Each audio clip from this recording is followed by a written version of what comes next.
அன்பு உறவுகளுக்கு வணக்கம். இங்கே பாருங்கள், நான் ஆன்லைனில் சில ஆர்கானிக் உரங்கள் வாங்கினேன். கங்கா ஆர்கானிக் ஃபார்ம்ஸ்லேருந்து நான் வாங்கினேன். அவங்களுடைய ரெஸ்பான்ஸ் கஸ்டமருக்கு ரொம்ப நல்லா இருந்துச்சுங்க. பேக்கிங் வந்து ரொம்ப பாதுகாப்பான முறையில், உரங்களுக்கு எந்த சேதமும் இல்லாமல் நீர் உரங்கள் கூட வாங்கியிருக்கேன் பாருங்கள். ரொம்ப பேக்கிங் வந்து பக்காவாக இருந்துச்சு. நல்லபடியாக வந்து சேர்ந்தது. நேற்று தான் ஆர்டர் பண்ணேன், இன்றைக்கி அனுப்பி விட்டாங்க.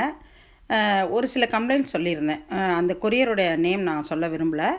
அந்த அவங்க வந்து எனக்கு போன தடவை பிளான்ட்டு பெங்களூர்லேருந்து ரிசீவ் பண்ணேன். அது வந்து 2 நாள் கழிச்சு கொடுத்ததுனால அந்த பிளான்ட் வந்து இறந்துருச்சு. 2வது என்னை வந்து கொரியர் ஆஃபீஸில் வந்து வாங்கிக்க சொல்கிறாங்க. ஸோ அதை வந்து நான் இவங்கள்ட்ட கம்ப்ளைண்ட் பண்ணேன். கங்கா ஆர்கானிக் ஃபார்ம்ஸில் இருக்கிற அந்த மேனேஜர் மேடத்திட்ட கம்ப்ளைண்ட் பண்ணேன். இந்த மாதிரி சொல்கிறாங்க, நீங்கள் அதே கொரியரில் எங்களுக்கு அனுப்புகிறதா இருந்தால் தயவு செஞ்சு மேனேஜர்கிட்ட முதல்ல சொல்லிவிடுங்க மேடம், எனக்கு நீங்கள் பொறுப்பெடுத்துக்கங்க, வீட்டுக்கு அது வந்து சேரணும், என்னை அலைய விடக்கூடாது அப்படின்னு நான் சொல்லியிருந்தேன். அதே மாதிரி மேனேஜர்கிட்ட பேசி அவங்க வந்து கரெக்டாக வீட்டுக்கு அனுப்பி வச்சுட்டாங்க. இந்த மாதிரி ஆன்லைனில் நீங்கள் பொருள் வாங்குறதா இருந்தால் பொருள் வீடு வந்து சேர்கிற வரையிலும் அதை பொறுப்பாக எடுத்து அனுப்புகிற ஆன்லைன் கஸ்டமர்ஸ்கிட்ட நீங்கள் வாங்குங்க.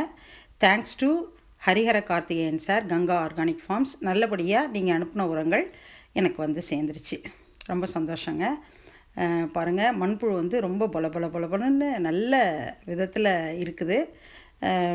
அதை எடுத்து செடிகளுக்கு நான் கொடுக்க போகிறேன். மீனமிலம் பஞ்சகாவியா வந்து குறைவில்லாமல் இன்னும் 2 மாதத்துக்கு நான் இதை வச்சுக்குவேன். இதெல்லாம் இந்த போன் மீல், இந்த சீவீட் எக்ஸ்ட்ராக்ட்லாம் எப்படி போடுறது அப்படின்னு தெரியல. அதையும் நான் அவங்கக்கிட்ட கேட்டு இன்டோர் பிளான்ட்ஸ்க்கு, பூச்செடிகளுக்கு கொடுக்கலான் இருக்கிறேன்.